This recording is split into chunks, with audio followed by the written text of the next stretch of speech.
arrest as there has been another mega PFI crackdown. Now we are being told that 4 people have been detained by the Enforcement Directorate. I'd read out the names of the people. One of them is Shafiq Daru Rahima, who's a member of the PFI, and they in fact have been alleged for collecting money from abroad. Now, the other person is Parvez Ahmed.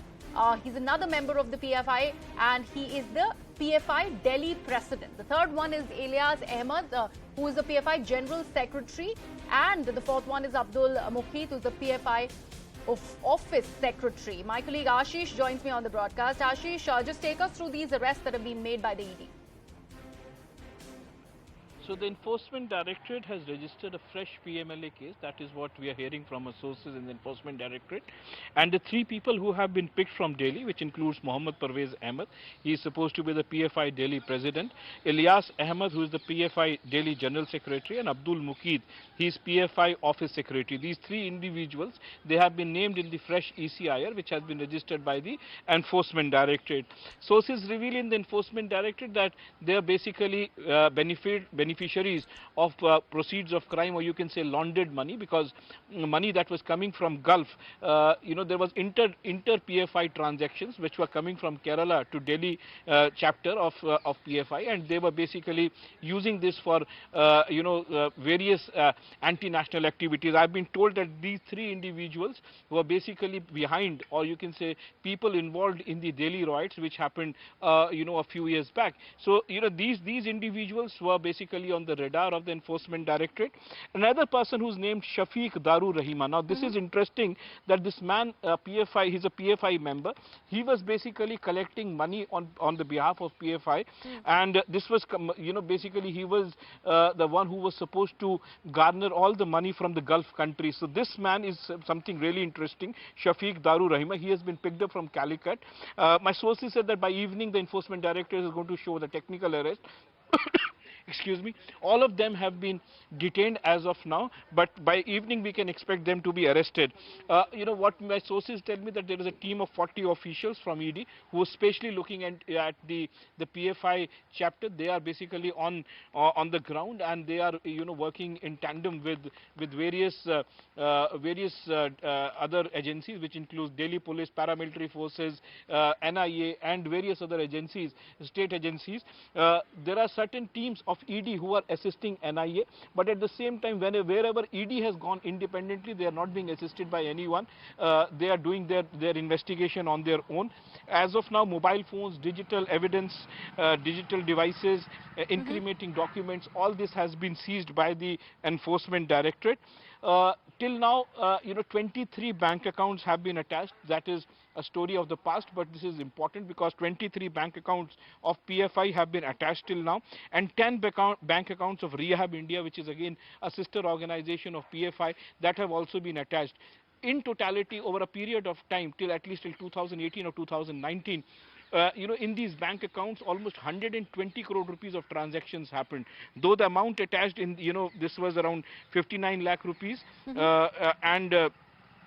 and in Rehab India it was around 9.5 lakh rupees, but transactions over a period of time was around 120 crore rupees, and that is why the government got worried. My sources tell me that this was being planned for quite some time, because all the agencies were put on the same page. There was a meeting at the Home Ministry where the highest the meeting happened at the highest level, and the decision was to arrest and basically break the backbone of PFI, because they are involved into anti-national activities and creating some sort of social unrest in India. All right. Thank you so much, Ashish. Let me take this to my colleague Arunima as well, who's standing by. Arunima, like Ashish was mentioning, these raids were planned 3 months in advance. And of course, there was a high-profile meeting that I was just mentioning that was chaired by the Union Home Minister with the top security brass. Now, 13 states we're looking at, 100 plus arrests, many of them under PMLA. Just take us through all these detentions, these arrests that, of course, have been carried forward since the midnight.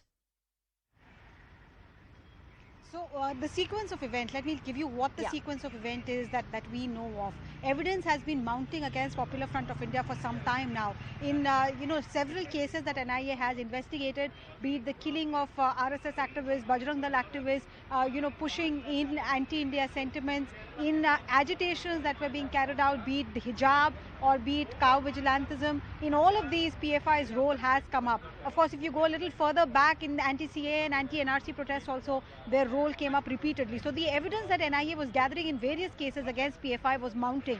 There was also repeatedly question being asked as to why the organization was not being banned. In that backdrop, Home Minister took a review meeting earlier this month, and in that meeting, this was decided that a crackdown must happen against PFI. But in that crackdown, there was a worry that whether there will be a law and order situation that will be created. We're seeing that today also protests are happening in southern states against the NIA crackdown. So keeping that in mind, a multi-agency coordination system was worked out. There was NIA, there was ED, there was the Intelligence Bureau and the anti-terrorism squads of various states who were part of this. The local police was part of this. Once the coordination was all in place, the local police was put on standby, the paramilitary forces were requisitioned, and then midnight, post-midnight last night, a coordinated swoop happened at all of PFI offices as well as residences.